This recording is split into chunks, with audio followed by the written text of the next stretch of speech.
ପିନ୍ଧନ୍ତି, ସକ୍ସ ପିନ୍ଧନ୍ତି। ଶୀତ ଲାଗିଲେ ଆମେ ସବୁ ୱିଣ୍ଟର ସିଜିନ୍ ୱିଣ୍ଟର ସିଜିନ୍। ଶୀତ ଋତୁରେ ଆମକୁ କଣ ହୁଏ କୁହ? ଅଧିକ ଥଣ୍ଡା ଲାଗେ। ଅଧିକ ଥଣ୍ଡା ଲାଗିଲେ ଆମେ ସ୍ୱେଟର ଆଉ ମଫଲର, ସକ୍ସ, ଟୋପି ଏସବୁ ପିନ୍ଧନ୍ତି। ଆଚ୍ଛା କହିଲ ଶୀତ ଋତୁରେ ଆମେ କୋଉ ପରିବା ସବୁ ଖାଆନ୍ତି?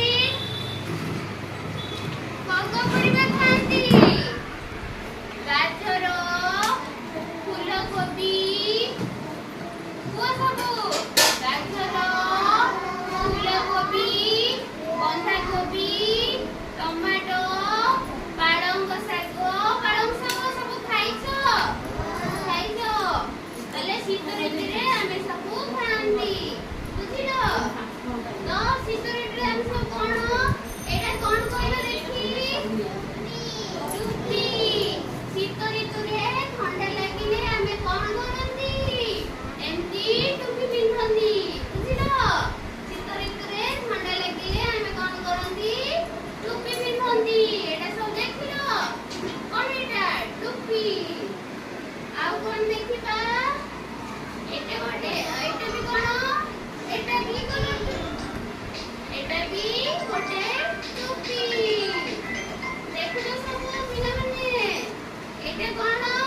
ସକ୍ସ। ଏଇଟା କଣ? ସକ୍ସ। ଏ ସକ୍ସ ଆମେ କୋଉଠି? ପାଦରେ ପିନ୍ଧନ୍ତି। ହେଲା? ଗୋଡର ପାଦରେ ଥଣ୍ଡା ନ ଲାଗିବା ପାଇଁ ପିନ୍ଧନ୍ତି। ଆଉ କଣ ଏଇଟା ରହିଲା? ଏଇଟା କଣ? ସ୍ୱେଟର।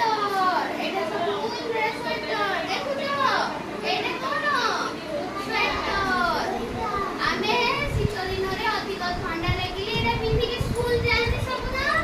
ସ୍ୱେଟର ପିନ୍ଧିକି ସ୍କୁଲ ଯାଉ। ଆମେ ମାନେ ସ୍ୱେଟର ପିନ୍ଧିକି ସ୍କୁଲ ଯାଉ। କଣ ସବୁ ପରିବା ଖାଆନ୍ତି ଶୀତ ଦିନେ? କଣ ଖାଆନ୍ତି?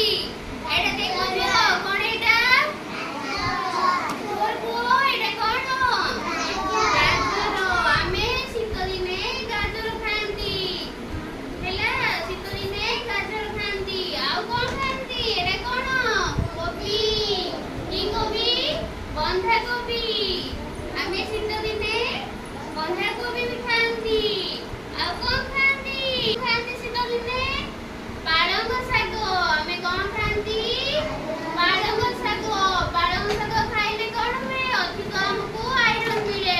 ବୁଝିଲ? ତାହେଲେ ଶୀତ ଦିନେ ସବୁ ଆମେ କଣ ଖାଆନ୍ତି? କୁହ ଜଣେ ଶୀତ ଦିନେ ଆମେ ସବୁ କଣ ଖାଆନ୍ତି? ଆଉଥରେ କୁହ। କଣ ଖାଆନ୍ତି? ଗାଜର ଆଉ ଫୁଲକୋବି। ଆଉ କଣ ଖାଆନ୍ତି? ଏପଟେ କୁହ କଣ ଖାଆନ୍ତି? ଫୁଲକୋବି ଖାଆନ୍ତି। ଆଉ କଣ ଏଇଟା? ବନ୍ଧାକୋବି। କଣ ଖାଆନ୍ତି? ବନ୍ଧାକୋବି। ଶୀତ ଦିନେ ଆମକୁ ଅଧିକ ଶୀତ ଲାଗିଲେ ଆମେ ସବୁ ଉଲରେ ତିଆରି ଜିନିଷ ଘୋଡ଼ନ୍ତି।